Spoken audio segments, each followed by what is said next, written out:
అందరికీ నమస్కారం. మరి ఈ రోజు విశేషం ఏంటంటే 2026 సంవత్సరం భోగి, సంక్రాంతి, కనుమ పండుగలు రాష్ట్రం మొత్తం మీద చాలా ఆహ్లాదకరంగా జరిగాయి. అయితే ముఖ్య విషయం ఏంటంటే కోడి పందాలు. అంటే సంక్రాంతి అంటేనే మన తెలుగు ప్రజలకి కోడి పందాలు, తమిళనాడులో జల్లికట్టు లాగా ఒక ఆచారం ఉంది. అది చట్టబద్ధత కాకపోయినా సరే అది ఆచారం. జల్లికట్టు కానీ కోడి పందాలు కానీ అంతవరకు పర్వాలేదు. మరి ఈ సంక్రాంతికి ఈ 3 రోజులు మరి ఇతర ప్రాంతాల నుంచి, విదేశాల నుంచి చేసిన వారికి అశ్లీల నృత్యాల ద్వారా ప్రజాప్రతినిధులు అశ్లీల నృత్యాల ద్వారా ఎన్నో కార్యక్రమాలు చేశారు. అంటే మనం ఎటుపోతున్నాం, మన సంస్కృతి ఎటుపోతుందో ఒకసారి ఆలోచించుకోండి. మరి సోషల్ మీడియాలో వచ్చింది, గుడివాడలో క్యాసినో పెట్టారు, గోవా నుంచి 25 మంది అమ్మాయిలు తీసుకొచ్చారు, ₹1,00,000 టికెట్ లోపలికి ఎంట్రీ అనేసి. అలాగే అమలాపురం సైడ్ ఏమో ఒక ప్రజాప్రతినిధి రికార్డింగ్ డాన్స్ లో ఎంత మహిళల్ని పై వస్త్రాలు తీసేయండి, లోపల వస్త్రాలు ఉంచుకోండి అనేసి వ్యాఖ్యానించడం జరిగింది. అలాగే ఇంకో చోట ఒక స్టేజీ కట్టి చాలా మందిని ఏమో స్టేజీ మీద కూర్చోబెట్టి ఇద్దరు అమ్మాయిలు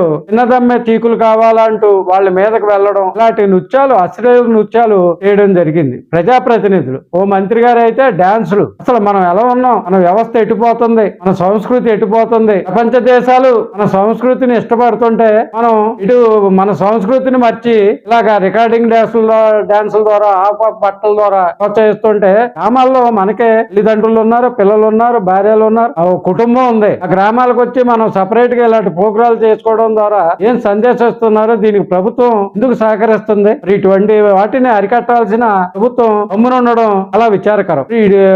కోడి పందాలంటే మన ఆచారం. చంద్రబాబు నాయుడు గారు, కోడి పందాలంటే మన ఆచారం. మరి ఇటువంటివి ప్రోత్సహించడం, ఇది ప్రజాప్రతినిధులు రాజ్యాంగబద్ధమైన పదవిలో ఉండి మీరు అంబటి రాంబాబు లాగా సోలోగా డాన్స్ చేయండి, పర్వాలేదు. ఆడపిల్లలతో మీరు నృత్యాలు చేస్తుంటే సమాజానికి ఏం సందేశం ఇస్తున్నట్టు ఒక్కసారి అర్థం చేసుకోండి. అలాగే ఇంకొక పెద్ద రాజకీయ నాయకుడు డాన్సర్లని వస్త్రాలు ఇప్పమని అనడం, అది కూడా సోషల్ మీడియాలో వైరల్ అవుతుంది. దీని ద్వారా మన తెలుగు ప్రజల మరి ఔన్నత్యం ప్రపంచ దేశాల్లోని పడిపోతుంది. చంద్రబాబు నాయుడు గారు అంటారు, 20 సంవత్సరాల క్రితం మా భార్య సంక్రాంతికి మనం మన సొంతూరు వెళ్ళాలి అని చెప్పి ఆ రోజు నుంచి మొదలెడతాం. ఆ రోజు నుంచి అందరూ సంక్రాంతికి సొంత గ్రామాలకి వెళ్తున్నారు.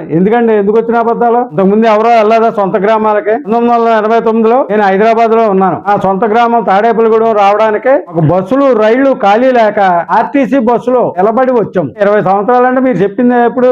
మీరు ఒక మంచి స్థానంలో ఉన్నారు, ఈ రాష్ట్రానికి ముఖ్యమంత్రి, ప్రథమ పౌరుడు. ఇటువంటి స్థానంలో ఉండి మీరు ఇటువంటి చెప్పడం చాలా విచారకరం. ప్రతిదాన్ని మీకు హైప్ గా అన్వయించుకోవడం అలవాటు అయిపోయింది. దయచేసి అవి తగ్గించండి. అలాగే 164 సీట్లు ఉన్నాయి కాబట్టి అసెంబ్లీలో తీర్మానం చేయండి. అప్పులు బీసీలో కలిపే తీర్మానం చేశారు కదా, అలాగా కోడి పందాలు కూడా తీర్మానం చేసి చట్టబద్ధత చేయండి. కోడి పందాలు లీగల్ కాదు, ఇల్లీగల్ కార్యక్రమాలకే ఓపెనింగ్లు చేయడానికి, రిబ్బన్లు కట్ చేయడానికి ప్రజాప్రతినిధులు ఎలాగెళ్తారు? వెళ్ళకూడదు కదా. అంటే కోర్టు ఏమో వద్దని చెప్తుంది, ప్రజాప్రతినిధులు వెళ్ళి రిబ్బన్లు కట్ చేస్తుంటే కోర్టు దగ్గరన అంటే రాజ్యాంగ దగ్గరన. ప్రజాప్రతినిధి వెళ్ళకూడదు, వాళ్ళ తరపు వాళ్ళ బంధువులు, కొడుకులో ఎవరో ఒకళ్ళు వెళ్ళి ఓపెన్ చేసుకోవచ్చు. అది అరికట్టలేని సమస్య. ప్రజాప్రతినిధులు ఎలాగెళ్తారు? అలాగే ఈ అశ్లీల నృత్యాలు కూడా ఆపించండి. రికార్డింగ్ డాన్సులు తీసేశారు, వాళ్ళు కడుపులు కొట్టేశారు. వాటి ప్లేస్ లోని డీజేలు, ఆర్కెస్ట్రాలు ఇవన్నీ వచ్చినాయి. వాటితో పాటు ప్రజాప్రతినిధులు కూడా చిందులేయడం చాలా విచారకరం. సంక్రాంతిని మరి ఇంత దారుణంగా మీరు